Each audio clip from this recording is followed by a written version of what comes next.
Cara, agricultura é uma palavra que com certeza você ouviu a vida inteira sobre. Se você procurar definição, provavelmente vai dar algo como atividade onde se desenvolve o cultivo de espécies vegetais e animais para o consumo e abastecimento de recursos. Bom, dentro da história humana, a agricultura é uma das tecnologias mais, se não for a mais importante, visto que ela proporcionou a possibilidade de diversos grupos nômades humanos se assentar em algum lugar e começar o desenvolvimento de uma cidade, de um povo, criando assim comunidades fixas enormes ao longo do tempo e permitindo o crescimento populacional. Existem muitas técnicas diferentes de agricultura e isso varia muito de povo ou de cultura cultivada. Apesar de a agricultura envolver sim plantas e outros animais na maioria dos casos, ela também pode envolver fungos, como cogumelos comestíveis. Porém, apesar de seres humanos terem esse conhecimento milenar, não somos a única espécie animal do mundo que trabalha cultivando seu próprio alimento. Existem algumas espécies de insetos que o fazem, como alguns exemplos, cupins e também algumas famílias desse animal bem conhecido, as formigas. Bom, na verdade não são todas as formigas.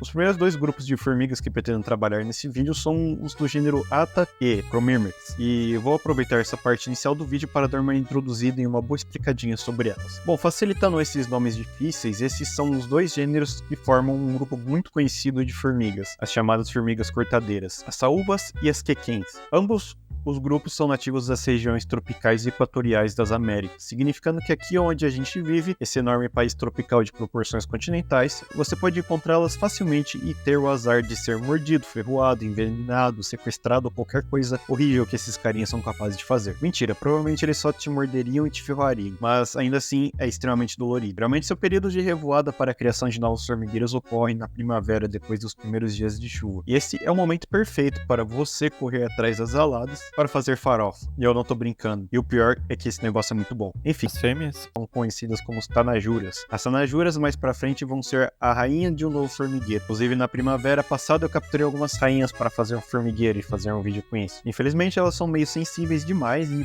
poucas sobrevivem. No meu caso, todas morreram infelizmente. Agora é esperar a primavera desse ano para ver se eu finalmente consigo montar esse formigueiro e fazer um vídeo com isso. As formigas cortadeiras, como seu próprio nome diz, corta um monte de folhas de espécies vegetais que vão encontrando por aí. Inclusive a galera que gosta de plantas geralmente fica muito revoltado quando sai de casa e vê suas plantinhas tudo estraçalhadas pelo trabalho desses carinhas. Tá, mas você não disse que elas são capazes de produzir seus alimentos? Bem, sim, mas isso você entenderá ao decorrer do vídeo. Bom, e como eu sempre faço em qualquer vídeo postado por aqui, meu chapa, se você puder dar uma força interagindo com o vídeo, dando um gostei, comentando algo, porque isso aí ajuda o YouTube a entregar e recomendar mais os vídeos desse canal para outras pessoas, nos ajudando a crescer mais e mais. Também compartilha aí, caso o YouTube não queira trabalhar, vocês podem fazer isso por mim, e isso já ajuda muito. E se inscreve também, porque isso ajuda muito no crescimento da nossa comunidade aqui no YouTube. Eu de verdade fico muito feliz vendo os vídeos dando resultado, já que é um baita trabalho produzir cada vídeo, desde pesquisas, roteiros, artes e edição.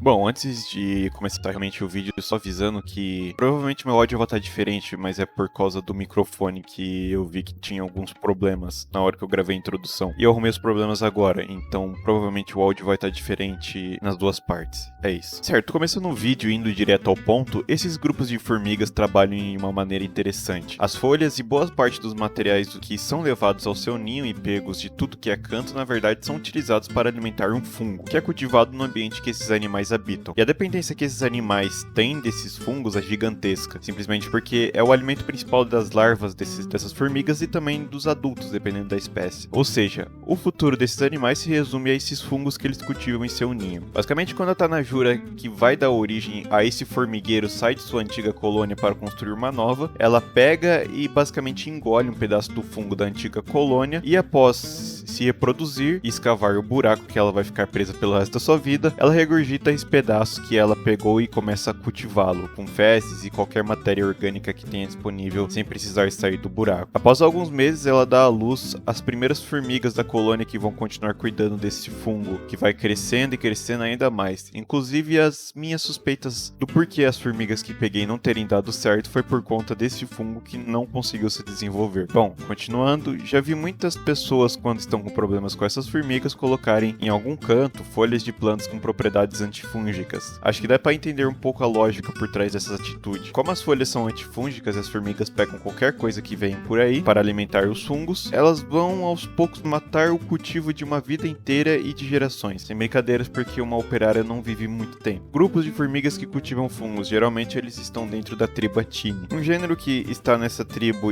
é o gênero Ciformimex. É interessante que algumas espécies desse gênero produzem fungos como leveduras, geralmente alimentando-o além de folhas, com restos de outros insetos e dejetos também. Característica comum nos grupos mais basais. Basicamente, a maior parte da diversidade das formigas que produzem fungos para sobrevivência se encontra nas regiões tropicais das Américas. Por aqui no Brasil, inclusive, é possível encontrar uma gama desses animais. Para quem não sabe, fungos são seres vivos que se encontram em seu próprio reino, separado de animais e plantas, e se alimentam de restos de matéria orgânica. São alguns deles que produzem os famosos órgãos reprodutores que conhecemos como cogumelos e que nós comemos alguns, e outros são alucinógenos e tóxicos para nosso consumo. Os dois principais gêneros de fungos que são cultivados pelas formigas são os leucoagáricos e os leucocoprinos. Só que, como as linhagens mais basais, ou seja, mais próximas dos ancestrais em comum, produzem os fungos leucocoprinos, é bem provável que esse tenha sido o fungo que os ancestrais desses animais cultivavam. Uma hipótese do porquê a maior parte das formigas que dependem desses fungos estarem no trópicos é provavelmente pelo fato de leucocoprinos possuírem sua maior diversidade por aqui. Agora, saindo um pouco das espécies que produzem fungos e talvez desviando um pouco do assunto principal do vídeo, existem alguns outros grupos de formigas além das cortadeiras que possuem uma relação bem interessante com pulgões em plantas. Como eu disse no começo, a agricultura pode envolver animais também. Na verdade, o nome certo disso seria pecuária. Várias espécies de formigas trabalham com pecuária também. Os pulgões, para quem não sabe, é um grupo de insetos que, para muitos, são considerados pragas de plantas. Eles basicamente se alimentam da seiva das plantas, muitas vezes diminuindo sua produtividade e até matando-a. Já as formigas viram nesses pulgões uma baita de uma oportunidade. Uma fonte energética muito importante para as formigas são carboidratos, ou seja, açúcares. Tanto que se você vacilar com algum doce seu dentro da sua própria casa por um período curto de tempo, as formigas simplesmente passam a mão nele. Enfim, nós também precisamos de açúcares, carboidratos, também para a síntese energética. Quando os pulgões se alimentam da seiva, eles excretam um melado doce cheio de açúcares, e as formigas acabam consumindo-as, e com isso elas vão até um lugar cheio de pulgões, movem eles, protegem eles de predadores como joaninhas e se alimentam dessa excreta desses insetos. Às vezes também se alimentam dos próprios pulgões. É interessante, quase como se o pulgão fosse um tipo de gado para esses animais. Inclusive, se um dia você achar uma planta que tem bastante desses bichinhos, fica de olho que você vai ver umas formigas andando por aí. Bom, é isso aí, meus camaradas. Espero que esse vídeo não fique muito longo, mas acho que não vai ficar, já que não tinha muito o que eu falar também. Enfim, é isso aí. Obrigado por acompanhar até aqui. Se você puder, interage aí com o vídeo, porque isso vai me ajudar demais. Se quiser dar uma olhada nos outros conteúdos do canal, e se gostar, se inscreve aí para aumentar a nossa comunidade aqui no YouTube. Até mais.